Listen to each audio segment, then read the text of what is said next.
নমস্কাৰ সিটি 18 লৈ আপোনাক স্বাগতম ষ্টুডিঅত মই জয়ন্ত মাধৱ গোস্বামী বঙাইগাঁও সিভিলত চিকিৎসাৰ অভাৱত কোভিড ৰোগীৰ মৃত্যু কোভিড পজিটিভ ধৰা পৰাৰ পিছতে এজন যুৱকক চিকিৎসা নকৰাকৈ আবদ্ধ কৰি ৰাখিছিল চিকিৎসালয়ৰ কোঠাত চিকিৎসকৰ গাফিলতিৰ বাবে কৰোনাক্ৰান্ত যুৱকৰ মৃত্যু হোৱাৰ অভিযোগ উত্থাপন কৰিছে পৰিয়ালে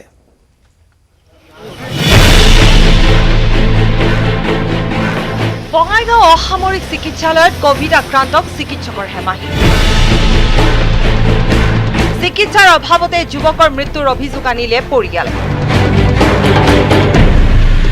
মাতৃৰ সৈতে চিকিৎসাৰ বাবে বঙাইগাঁৱলৈ আহিছিল ধুবুৰী চহৰৰ 22 নং ৱাৰ্ডৰ বিদ্যাপাৰাৰ সুমন সেন বৃহস্পতিবাৰে পুৱাৰ ভাগতে ব্যক্তিগত চিকিৎসালয়খনত নিজ মাতৃক ভৰ্তি কৰিলেও পুত্ৰ সুমন সেনক কোভিড-19 পৰীক্ষাৰ বাবে প্ৰেৰণ কৰা হৈছিল বঙাইগাঁও অসামৰিক চিকিৎসালয়লৈ সুমনৰ দেহত কোভিড পজিটিভ ওলোৱাৰ পিছতে সুমনক আছুতীয়া কোঠাত ৰখাৰ ব্যৱস্থা কৰে পৰৱৰ্তী সময়ত শাৰীৰিক অৱস্থাৰ অৱনতি ঘটি সন্ধিয়ালৈ মৃত্যু ঘটে সুমনৰ হঠাৎ 32 বছৰীয়া যুৱকজনৰ মৃত্যুৰ ঘটনাক সহজভাৱে ল'ব পৰা নাই সুমনৰ পৰিয়ালে ৰিপিট টেষ্ট হিয়তে কৰিলে ৰিপিট টেষ্ট কৰি পজিটিভ ওলালে তো 10:30 পজিটিভ ওলালে হিয়তে প্ৰথমতে 1 ঘণ্টামান হিয়তে বাহিৰতে বহাই থৈ দিছে ইয়াৰ ডক্টৰক পেনেলক বাৰে বাৰে কোৱা হৈছে যে তাক অক্সিজেনৰ প্ৰব্লেম আছে নেকি অক্সিজেন দিয়ক সিহঁতে কয় নাই আমি টেষ্ট কৰিছোঁ এইটো লগাই অক্সিজেন ঠিক আছে তাৰ তো 6টা বজাত যেতিয়া পেচেণ্ট গা চাই বেডত শুই পৰিছে কিবা তেতিয়া সিহঁতে নাটক আৰম্ভ হৈ গ'ল তো ড্ৰামাও কৰিলে 6টা বজাত এই ড্ৰামাটো শেষ হ'ল শেষ হোৱাৰ পিছত সিহঁতক সুধিলোঁ যে পেচেণ্টৰ কণ্ডিশ্যন কি মই নাজানো ডক্টৰ জানে ডক্টৰে গুচি গৈছে ডক্টৰৰ কোনো খবৰ নাই কৰ্তৃপক্ষ এতিয়ালৈকে আমাৰ লগত কতো কথা পতা নাই যে পেচেণ্টটো মৰিছে নে নাই সেইটোৰ এতিয়ালৈকে ডিক্লেৰেশ্যন দিয়া নাই ইফালে সামান্যতম মানৱীয়তা নেদেখুৱাই চিকিৎসালয় কৰ্তৃপক্ষই সুমনৰ মৃত্যুৰ বাতৰিও পৰিয়ালক আনুষ্ঠানিকভাৱে নজনোৱাৰ অভিযোগ আনিছে পৰিয়ালটোৱে চিকিৎসালয় কৰ্তৃপক্ষৰ হেমাহিৰ বাবে সুমনৰ অকাল বিয়োগ হোৱাৰ অভিযোগ কৰি ঘটনাৰ তদন্ত আৰু দোষীক শাস্তিৰ দাবী কৰিছে পৰিয়ালৰ লোকে বঙাইগাঁৱৰ পৰা কেমেৰা পাৰ্চন ঘনশ্যাম ৰায়ৰ সৈতে Upananda Sharma report news 18 Assam north east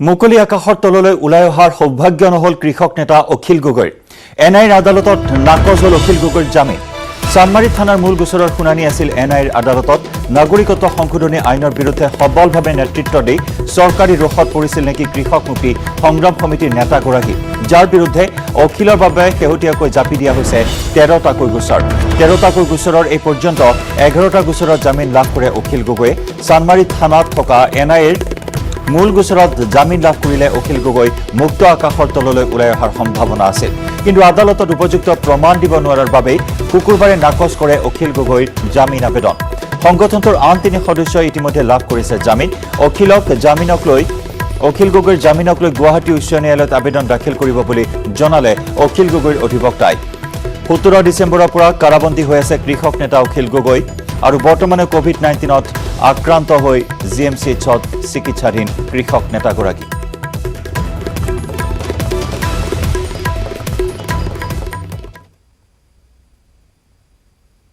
Akhil Gogoi যিটো মূল গোচৰ এৰেষ্ট কৰিছিলে নিয়াৰ 13/19 যিটো গোচৰ আজি 9 দিনমান হিয়াৰিং হৈছিলে এই গোচৰটোত আজি বেলৰ অৰ্ডাৰৰ কাৰণে ডেট আছিল আৰু অখিল গগৈক এনআইৰ বিশেষ আদালতে আজি বেলটো ৰিজেক্ট কৰিছে কিন্তু দুটা পক্ষৰ যুক্তিৰ পিছত কোৰ্টেটো হয়তো কিবা এটা পাইছে সেইকাৰণে বেলটো ৰিজেক্ট কৰিছে কিন্তু তাৰ পৰৱৰ্তী সময়ত আমি এতিয়া মহামান্য উচ্চ ন্যায়ালয়লৈ যাম এইটো বেলৰ এপিলৰ কাৰণে অখিল গগৈৰ বিৰুদ্ধে এনআই 2টা গোচৰ আছিল আৰু বাকী অসম পুলিচৰ আণ্ডাৰত 11টা গোচৰ টোটেল 13টা গোচৰ আছিল এনআই যিটো দ্বিতীয় গোচৰ আছিল চাবুৱা থানাৰ যিটো গোচৰ লৈছিল শুনানিটো হোৱা নাই এইটো কাৰণে যে কোভিডৰ কাৰণে 3জনীয়া যিটো বিচাৰপীঠ বহিব লাগে সেই বিচাৰপীঠটো বহিব পৰা নাই কাৰণে হোৱা নাই গতিকে সেইটো গোচৰটো আছে আৰু যদি কেনেবাকৈ যদি অখিল গগৈ সেই গোচৰটোত আগৰ যিটো জামিনটো বাহাল থাকে তেতিয়াহ'লে এই গোচৰটোত অখিল গগৈ আকৌ সেইফালৰ পৰা মুক্ত হৈ যাব পাৰে বেইৰুটৰ বিস্ফোৰণক সহজভাৱে ল'ব পৰা নাই ৰাজধানী চহৰখনৰ বাসিন্দাই ভয়ংকৰ বিস্ফোৰণৰ পিছত এতিয়া ক্ষোভত জ্বলিছে বেইৰুটৰ জনতা বিস্ফোৰণ কাণ্ডৰ প্ৰতিবাদত নিশা উত্তাল হৈ পৰিল বেইৰুটৰ ৰাজপথ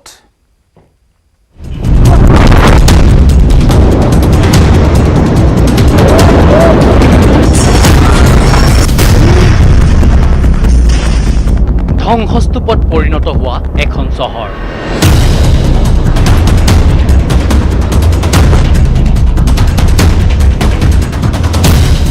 বিস্ফোৰণে তছনছ কৰি পেলোৱা বেইৰুট।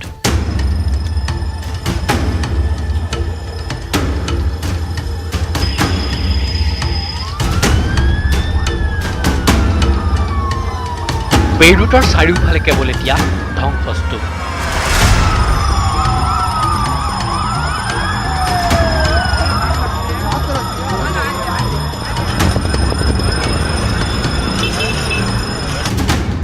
ধ্বংসস্তূপৰ মাজে মাজে ক্ষয়ক্ষতিৰ বুজ লৈছে ৰাষ্ট্ৰসংঘৰ অন্তৱৰ্তীকালীন সেনাৰ কাৰিকৰী বিশেষজ্ঞই। ৰাষ্ট্ৰসংঘৰ এই দলটোৱে লেবাননৰ প্ৰতিৰক্ষা বাহিনীৰে নিৰ্ণয় কৰিব ক্ষয়ক্ষতিৰ পৰিমাণ। বেইৰুটৰ বিস্ফোৰণক সহজভাৱে লোৱা নাই ৰাজধানী চহৰখনৰ বাসিন্দাই। সেইবাবেই বেইৰুটত এতিয়া আন এক বিস্ফোৰণ ঘটিছে, সাধাৰণ জনতাৰ ক্ষোভৰ বিস্ফোৰণ।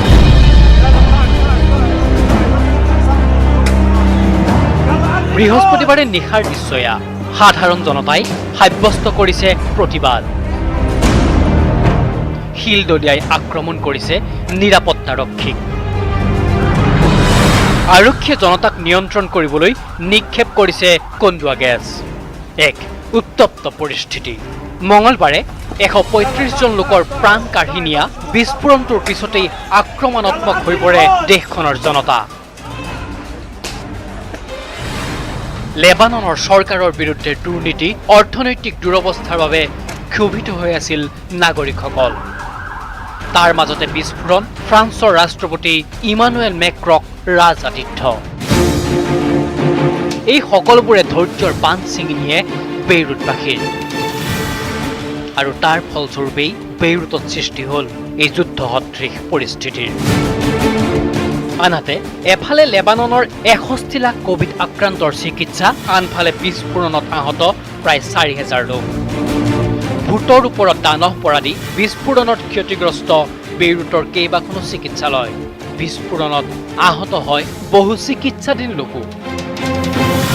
এনে হাহাকাৰ পৰিস্থিতিত আন্তঃৰাষ্ট্ৰীয় সাহায্যৰ বাবে বাট চাইছে দেশখনে। এই দুৰ্যোগৰ সময়ত লেবাননক সাহায্য আগবঢ়াইছে ৰাষ্ট্ৰসংঘই। উদ্ধাৰ কাৰ্যৰ পৰা বেইৰুটৰ বাট-পথ পৰিষ্কাৰলৈ সকলো কামতে আগবাঢ়িছে ৰাষ্ট্ৰসংঘৰ স্বেচ্ছাসেৱক। লগতে দেশখনলৈ আগবঢ়াইছে $90 লাখ আৰ্থিক সাহায্য। এই সাহায্যৰ সিংহভাগেই আগবঢ়োৱা হৈছে চিকিৎসা সৰঞ্জাম তথা ঔষধ ক্ৰয়ৰ বাবে। এনেদৰে এটা বিস্ফোৰণে হঠাতে সলাই পেলাইছে এখন চহৰ, এখন দেশ। News desk report, news 18 Assam north east.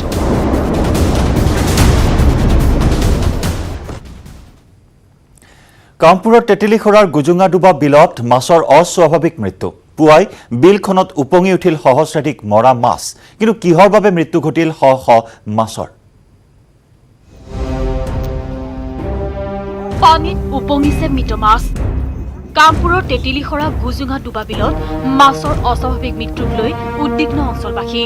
শুকুৰবাৰে পুৱা বিলখনত মাছসমূহ উপঙি থকা অৱস্থাত প্ৰত্যক্ষ কৰে স্থানীয় লোকে।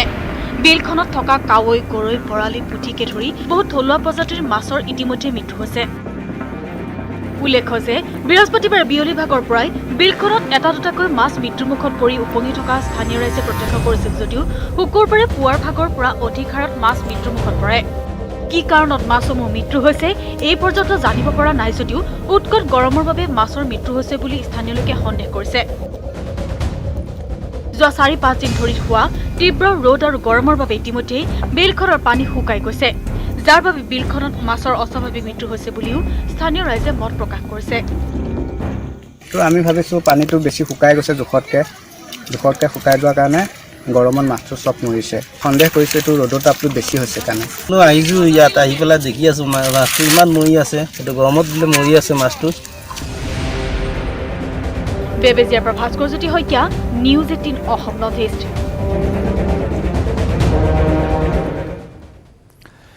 বঙাইগাঁৱত গ্ৰেপ্তাৰ এজন ঘোষখোৰ আৰক্ষী বিষয়াক। উৎকোচ লোৱাৰ সময়তে দুৰ্নীতি নিবাৰক শাখাৰ জালত পৰিছে OC হৰমুজ আলী। ধৃত আৰক্ষী বিষয়াজনৰ বিৰুদ্ধে ভুৱা গোচৰত ধন দাবী কৰাৰ গুৰুতৰ অভিযোগ। বঙাইগাঁৱত অপৰাধ অনুসন্ধান আৰু দুৰ্নীতি নিবাৰক শাখাৰ অভিযান ৫,০০০ টকাৰ উৎকোচ লৈ হাতে লোতে গ্ৰেপ্তাৰ হল বিদ্যাপুৰ আৰক্ষী চকীৰ ভাৰপ্ৰাপ্ত বিষয়া দেৱান হৰমুজালি আৰক্ষী বিষয়াজনে স্থানীয় আৰশাদ আলী নামৰ লোক এজনক সঘনাই ধন দাবী কৰি হাৰাশাস্তি কৰি আহিছিল সাধাৰণ এক মাৰপিটৰ ঘটনাৰ অচিলালৈ আৰক্ষী বিষয়াজনে ডাক বিভাগৰ কৰ্মচাৰী আৰশাদ আলীক সঘনাই আৰক্ষী চকীলৈ মাতি আনি নতুবা ফোন যোগে ধন দাবী কৰি আহিছিল ভয় ভাবুকিৰে ৬২,০০০ টকা আদায় কৰাৰ পিছতো ক্ষান্ত নহয় আৰক্ষী বিষয়াজনে পুনৰ ধন দাবী অব্যাহত ৰাখে আৰক্ষী বিষয়াজনৰ এনে ধন দাবী কাৰ্যত অতিষ্ঠ হৈ পৰা আৰশাদ আলীয়ে অৱশেষত দুৰ্নীতি নিবাৰক শাখাৰ কাষ চাপে সেইমতে ভাৰপ্ৰাপ্ত বিষয়া দেৱান হৰমুজালিয়ে নিজ আৰক্ষী চকীৰ ভিতৰতে আৰশাদ আলীৰ পৰা ৫,০০০ টকা উৎকোচ লোৱাৰ সময়তে বৃহস্পতিবাৰে সন্ধিয়া গুৱাহাটীৰ পৰা অহা অভিযানকাৰী দলে হাতেলোতে কৰায়ত্ব কৰে অভিযানকাৰী দলৰ জালত পৰাৰ পিছতে আৰক্ষী চকীৰ ভিতৰতে দেৱান হৰমুজালিক দীৰ্ঘ সময় জেৰা চলাই গুৱাহাটীলৈ আনে দীৰ্ঘদিন ধৰি বিদ্যাপুৰ আৰক্ষী চকীৰ ভাৰপ্ৰাপ্ত বিষয়া দেৱান হৰমুজালিৰ ব্যাপক দুৰ্নীতিৰ অভিযোগ উত্থাপন হৈ আহিছে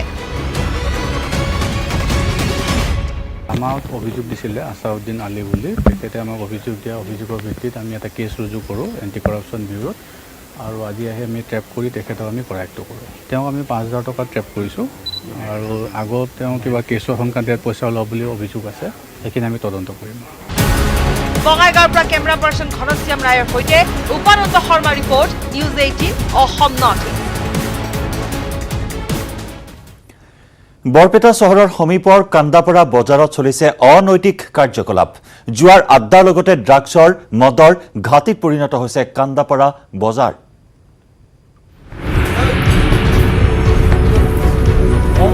শেষ নম্বৰৰ লটাৰী জুৱা মদ আৰু ড্ৰাগছ বৰপেটা চহৰৰ কান্দাপাৰা বজাৰত অবাধ গতিত চলিছে বেআইনী কাম কাজ বিনষ্ট কৰি তুলিছে অঞ্চলটোৰ সামাজিক পৰিৱেশ চাওক কেনেদৰে মুকলিকৈ বজাৰ চলি আছে টিৰ শেষ নম্বৰ লটাৰী জুৱাৰ অবাধ ব্যৱসায় বাধা দিবলৈ যেন কোনো নাই আনকি এনে অসামাজিক কাৰ্যৰ বিৰুদ্ধে মাত মাতিলে বিপদ গাঁওবাসীৰ অভিযোগ এই অসামাজিক কাৰ্যৰ প্ৰতি সমৰ্থন আছে আৰক্ষীৰ পুলিচ প্ৰশাসনৰ সহযোগিতা নিশ্চয় আছে নহ'লেতো নহয় যেতিয়া বৰপেটা আমাৰ থানাৰ পৰা মানুহ যায় পুলিচ যায় তেওঁলোকে ২০ মিনিট আগতে বন্ধ কৰি দিয়ে খেলখন কেনেকৈ গম পায় যে পুলিচ আহি আছে বুলি নিশ্চয় সিহঁতৰ তলে তলে মিটাৰেলি আছে বেলেগ মানে কোনো যিকেইটা খেল খেলি আছে সেইকেইটাই তাতে থাকে বাকী যিটো সমাজৰ মানুহ আছে সিহঁতৰ তাতে একো পাত্তাই নাপায় সিহঁতৰ লগত আমাৰ কান্দাপাৰাত বৰ্তমান যেনেকুৱা চলি আছে এখন সমাজ এনেকুৱা নচলে দেশ এনেকুৱা নচলে লটাৰী কাউণ্টাৰৰ পৰা যিমান অবৈধ কাম আছে চব চলি আছে কিন্তু প্ৰশাসনৰ পৰা কোনো ষ্টেপ নলয়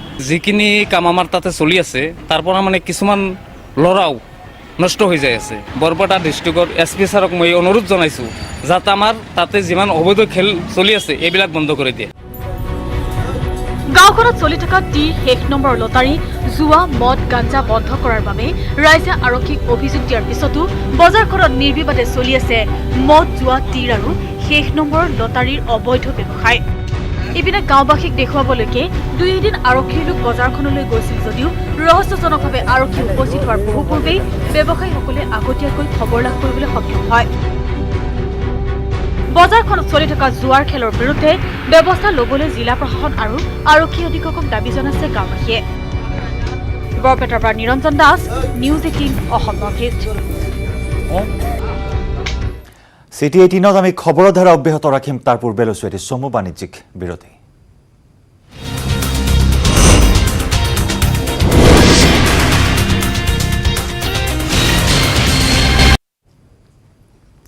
বঙাইগাঁৱৰ বিদ্যাপুৰত পুৱতি নিশা চাঞ্চল্যকৰ ঘটনা আৰক্ষী আৰু স্থানীয় ৰাইজে উদ্ধাৰ কৰে ত্ৰিপুৰাৰ পৰা অহা দুজনকৈ লোকক চিকিৎসাৰ চলেৰে দুৰ্বৃত্তই লুটপাট চলাইছিল লোক দুজনক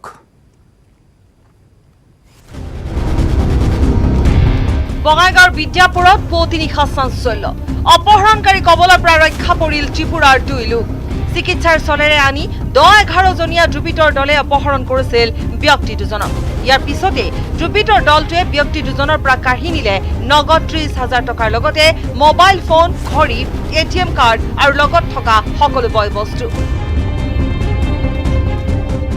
সকলো ধন সা সামগ্ৰী লুট কৰাৰ পিছত আনোৱাৰ হুছেইন নামৰ ব্যক্তি এজনৰ ঘৰত বন্দী কৰি ৰাখিছিল দুই অপহৃতক। সুযোগ বুজি আনোৱাৰ হুছেইনৰ ঘৰৰ পৰা দৌৰি আহোঁতে স্থানীয় ৰাইজে উদ্ধাৰ কৰে এজনক। আনজনক 31 নং ৰাষ্ট্ৰীয় ঘাইপথৰ পৰা উদ্ধাৰ কৰিলে বৈঠামাৰী আৰক্ষীয়ে। गुवाहाटी बिरुपाड़ा हमारा त्रिपुरा भवन है, तो हम लोग वहाँ क्वारंटाइन में ठहरा था 14 दिन, तो इसीलिए हम लोग निकल नहीं पाया। फिर 14 दिन के बाद जब कल फ्री हो गए हम 6 तारीख को, तो गाड़ी भेजा, गाड़ी भेज के हम लोगों को लाया, ला के रूट में हम लोगों को लूटपाट कर दिया। এখন গাঁও অঞ্চলে আমাৰ গাঁওখনৰ বদনাম হওক এইটো আমি নিবিচাৰোঁ। সেইকাৰণে আমি আৰক্ষী প্ৰশাসনক আমি অনুৰোধ জনাইছোঁ, আপোনালোকে অতি সোনকালে এনেধৰণৰ কালপ্ৰিতসমূহ গ্ৰেপ্তাৰ কৰি আপোনালোকে উচিত শাস্তিৰ ব্যৱস্থা কৰক। নহ'লে আমি আগন্তুক দিনত আমি গাঁৱৰ ৰাইজে তীব্ৰ আন্দোলন কৰাৰ কাৰণে আমি বাধ্য হ'ম।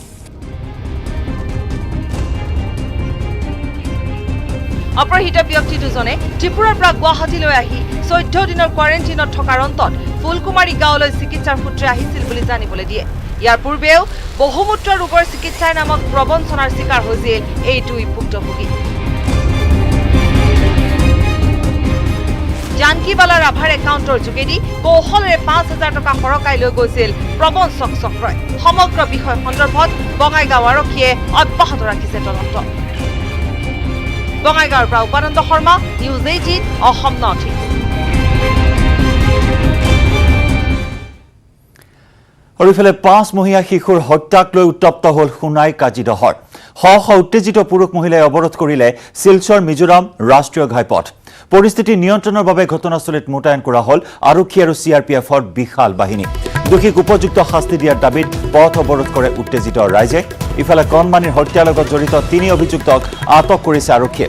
ধৃতকেইজন হ'ল দেওয়ান বাগানৰ ৰাজীৱ সাহা, লক্ষীপুৰ বিন্নাকান্দিৰ মনদীপ ৰয় আৰু সোণাইৰ মতিনগৰৰ বাউৰী পদবীৰ এজন লোক। ধৃত ৰাজীৱ সাহা পেছাদাৰী শিশু সৰবৰাহকাৰী। ইয়াৰ পূৰ্বেও ৰাজীৱ সাহা দুটাকৈ অপহৰণকাণ্ডৰ লগত জড়িত আছিল। টকাৰ বিনিময়ত কাজিদহৰৰ 5-মহীয়া কণমানিটোক অপহৰণ কৰিছিল আৰু অপহৰণ কৰি হত্যা কৰাৰ বাবে ৰাজীৱ সাহাক এজন লোকে 2 লাখ টকাৰ চুপাৰি দিছিল।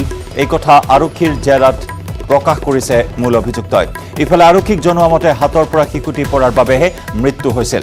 অপহৰণ কাণ্ডৰ আঁৰত আৰু কোনো ৰহস্য থকাৰ সন্দেহ প্ৰকাশ কৰিছে আৰক্ষীয়ে আৰু এই সন্দৰ্ভত তদন্ত বৰ্তমান অব্যাহত ৰাখিছে আৰক্ষীয়ে।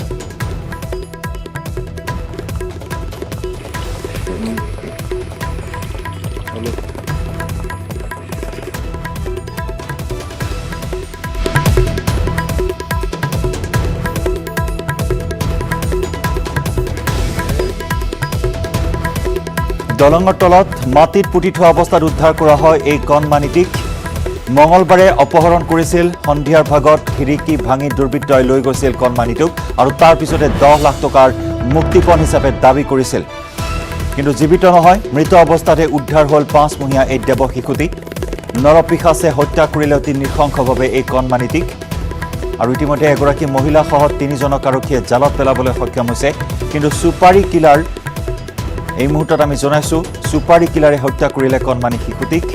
2 লাখ টকাৰ উৎকোচ লৈছিল, 2 লাখ টকাৰ চুপাৰি দিয়া হৈছিল শিশুটিক হত্যা কৰিবলৈ, শিশুটিক অপহৰণ কৰিবলৈ অপহৰণকাৰীক। এইসমূহ চাঞ্চল্যকৰ তথ্য আৰক্ষীৰ জেৰাত এই মুহূৰ্তত পোহৰলৈ আহিছে। কিন্তু কোনে দিছিল চুপাৰি, সেই বিশেষ খলনায়কজনক কিন্তু এতিয়াও আৰক্ষীয়ে জালত পেলাবলৈ সক্ষম হোৱা নাই। বৰ্তমান আৰক্ষীয়ে মাৰাথন তদন্ত অব্যাহত ৰাখিছে এই ঘটনা সন্দৰ্ভত। অত্যন্ত মৰ্মান্তিক, হৃদয় বিদাৰক ঘটনা সংঘটিত হ'ল। কাজিদহৰত সংঘটিত হৈছিল মঙলবাৰে এই চাঞ্চল্যকৰ অপহৰণ কাণ্ড আৰু তাৰ 48 ঘণ্টাৰ পিছত উদ্ধাৰ কৰা হ'ল 5-মহীয়া দেৱ শিশুটিৰ মৃতদেহ। ধরা হয়েছে তাহলে আমরা ফাঁসি চাই, আর তার সঙ্গে অন্য কারো যদি জড়িত থাকে তাদের ধরে অধিসত্ত্বর ধরার ব্যবস্থা করার জন্য আমরা সোনাই প্রশাসনকে অনুরোধ জানাচ্ছি এবং তাকে ধরে উপযুক্ত শাস্তি দেওয়া, ভবিষ্যতে এরকম আর ঘটনা না ঘটে এরকম আমরা সবাই দাবি জানাইছি। আমরা আজকে এইখানে একটা রাস্তা লোকাল পাবলিককে ব্লক করছিল যে ডিমান্ড এই যারা ঘটনাকারী এরারে উপযুক্ত একটা ফাঁসি দেওয়া হয় বলিয়া আমরা একটা আজকে দাবি জানাইছি।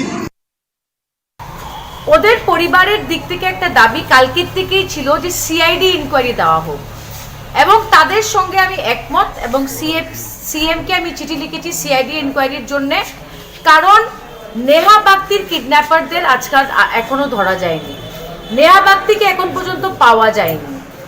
আজকে কাজিডোরে যে ইনসিডেন্টটা হয়েছে এটা অত্যন্ত দুঃখের ব্যাপার এবং মাননীয় মুখ্যমন্ত্রী আসামের গৃহমন্ত্রীও ওনাকে আমি সকালে ফোন করেছিলাম, উনি এক্ষুনি আমাকে কল ব্যাক করেছেন। আমি সিআইডি ইনকোয়ারির ডিমান্ড দিয়েছি এবং আমরা দেখতে পাচ্ছি যে অনেকগুলা কিডন্যাপিং কেস কাছাড়ে হচ্ছে।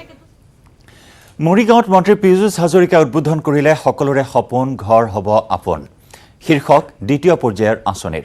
মৰিগাঁও পৌৰসভাৰ উদ্যোগত বিহুতলী প্ৰেক্ষাগৃহত অনুষ্ঠিত এই উদ্বোধনী সভাৰ প্ৰাক্ষণত এৰা গাঁৱৰ দুটা পৰিয়ালৰ আপোন ঘৰৰ আধাৰশিলা স্থাপন কৰি সভাগৃহত বন্তি প্ৰজ্বলন কৰে।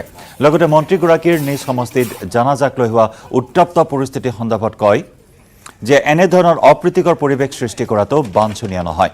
ভাৰতীয় সংস্কৃতিয়ে সদায় মৃতকৰ শেষ সন্মান দিয়াটো বিচাৰে।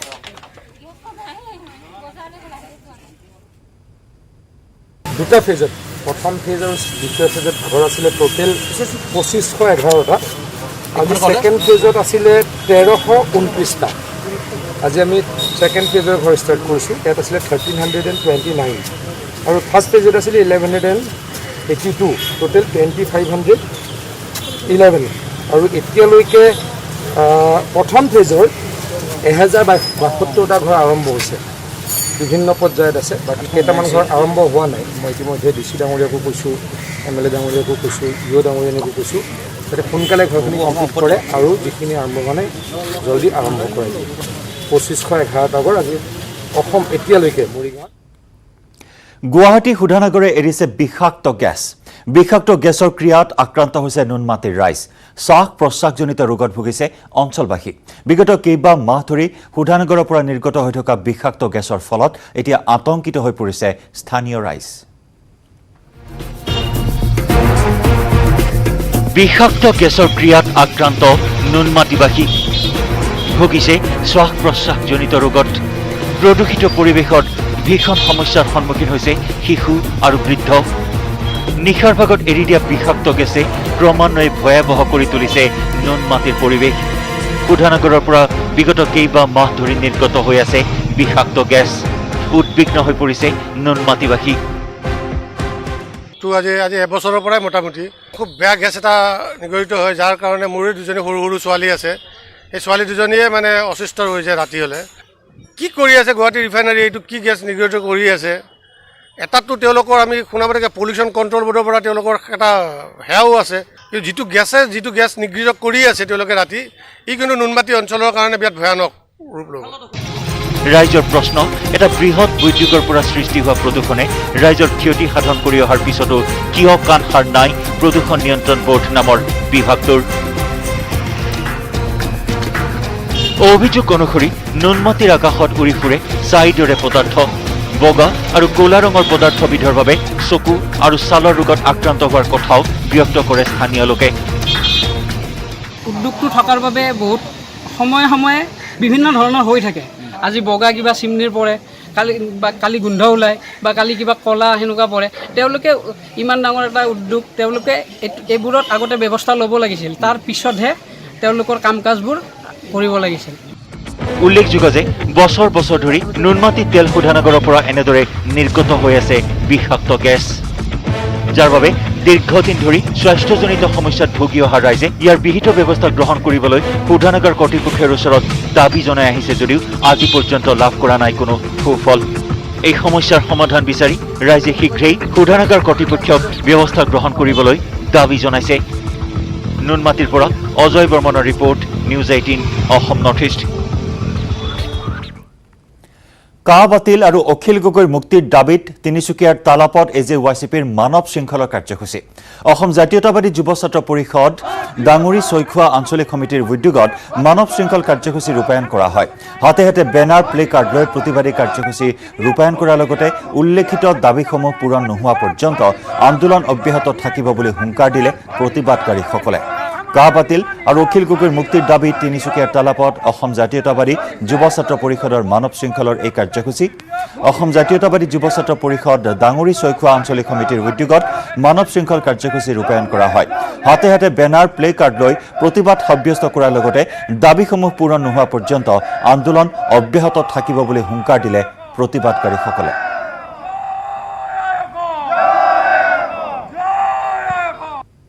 অসম জাতীয় যুৱ ছাত্ৰ পৰিষদ তিনিচুকীয়া জিলা সমিতি আহ্বান মৰ্মে আজি ডাঙৰ চৈকীয়া আঞ্চলিক কমিটিয়ে মানৱ শৃংখল কাৰ্য পালন কৰিছে। নাগৰিকত্ব সংশোধনী আইন বাতিল কৰিব লাগিব, ইয়াৰ যিখন খচৰা প্ৰস্তুত কৰিছে সেইটো বাতিল কৰিব লাগিব, ষড়যন্ত্ৰমূলকভাৱে অখিল গগৈক বন্দী কৰিছে এইবিলাক মুক্তি দিব লাগিব। সেইকাৰণে আজি মানৱ শৃংখল কাৰ্যসূচী লৈছে ডাঙৰ চৈকীয়া আঞ্চলিক কমিটিয়ে। আমি ক'ব খুজিছোঁ এইখন আইনৰ যোগেদি অসমীয়া জাতিক নিষেধ কৰিব বিচাৰিছে, এইখন আইনৰ যোগেদি অসমীয়া জাতিক সংখ্যালঘুত পৰিণত কৰিব বিচাৰিছে, এইখন আইনৰ যোগেদি ভাৰতবৰ্ষৰ সংবিধানক উলংঘা কৰিছে, এইখন আইনৰ যোগেদি অসম চুক্তিখন নস্বাত কৰিব বিচাৰিছে। কেতিয়াও ভাৰতবৰ্ষৰ ৰাইজে অসমৰ ৰাইজে নেমানে, জাতীয়তাবাদী যুৱ ছাত্ৰ পৰিষদে নেমানে।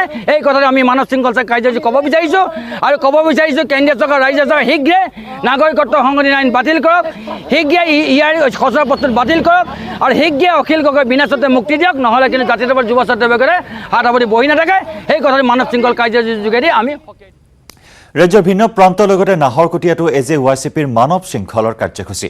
অসম জাতীয়তাবাদী যুৱ ছাত্ৰ পৰিষদৰ নাহৰকটীয়া আঞ্চলিক কমিটিৰ উদ্যোগত নাহৰকটীয়াৰ উচ্চতৰ মাধ্যমিক বিদ্যালয়ৰ সন্মুখত প্ৰতিবাদী কাৰ্যসূচী ৰূপায়ণ কৰে। লগতে কৃষক নেতা অখিল গগৈৰ মুক্তিৰ দাবী তোলে প্ৰতিবাদকাৰী দলটোৱে। সমগ্ৰ অসমতে আজি বিশেষকৈ ডিব্ৰুগড় জিলা আমি কিছুমান কাৰ্যসূচী লৈছোঁ। কা বিৰোধী কা আইনখন বাতিল কৰাৰ উপৰিও কৃষক নেতা অখিল গগৈক মুক্তিৰ দাবীত আমি এই আন্দোলন আৰম্ভ কৰিছোঁ আৰু কেন্দ্ৰীয় মোদী চৰকাৰক আমি অনুৰোধ জনাইছোঁ যাতে তেওঁলোকে প্ৰকৃততে ৰামৰ নিচিনা কাম কৰিবলৈ, ভগৱান ৰামৰ নিচিনা যেনেকৈ তেওঁলোকে ৰাম মন্দিৰ নিৰ্মাণ কৰিছে কিন্তু ৰামৰ আদৰ্শবিলাক তেওঁলোকে লোৱা নাই। ৰাৱণৰ আদৰ্শ লৈ অখিল গগৈৰ দৰে অসমীয়াৰ খিলঞ্জীয়াৰ হকে মাত মতা মানুহবিলাকক বন্দী কৰি ৰাখিছে। সেই কাৰ্য তেওঁলোকে পৰিহাৰ কৰি প্ৰকৃতভাৱে ৰামৰ দৰে কাৰ্যসূচী কৰিবৰ বাবে আমি আজি অনুৰোধ। নগাঁৱৰ লাওখোৱা হাইস্কুলৰ প্ৰধান শিক্ষকৰ মইমতালি চৰকাৰী নিৰ্দেশনা কেৰেপ নকৰি ইউনিফৰ্ম বিতৰণ কৰিবলৈ বিদ্যালয়লৈ মাতি পঠিয়ালে ছাত্ৰ ছাত্ৰীক। প্ৰধান শিক্ষকৰ এনে কাণ্ডত আতংকিত হৈ পৰিছে অভিভাৱকসকল। লাওখোৱা হাইস্কুলৰ প্ৰধান শিক্ষকৰ মইমতালি চৰকাৰী নিৰ্দেশনা কেৰেপ নকৰি ইউনিফৰ্ম বিতৰণ কৰিবলৈ মাতিলে ছাত্ৰ ছাত্ৰী। নগাঁও জিলাৰ লাওখোৱা হাইস্কুলৰ প্ৰধান শিক্ষকৰ কৰ্মকাণ্ডই সচেতন মহলৰ চকু কপালত তুলিছে। যি সময়ত লাওখোৱা আমবাগানত কৰোনাই গণসংক্ৰমণৰ দিশে গতি কৰিছে, সেই সময়তে লাওখোৱা হাইস্কুলৰ প্ৰধান শিক্ষক নীলকান্ত বিশ্বাসে ছাত্ৰ ছাত্ৰীক বিদ্যালয়লৈ বৃহস্পতিবাৰে মাতি আনিছিল ইউনিফৰ্ম বিতৰণ কৰিবলৈ। সেয়ে লাওখোৱাত ৰাইজ এক প্ৰকাৰ আতংকিত হৈ পৰিছে। বিদ্যালয়খনৰ ছাত্ৰ ছাত্ৰীসকলে কোনো সামাজিক ব্যৱধান আৰু মাস্ক পৰিধান নকৰাকৈ বিদ্যালয়ৰ পৰা ইউনিফৰ্ম নিবলৈ অহাত উদ্বিগ্ন হৈ পৰিছে অঞ্চলবাসী।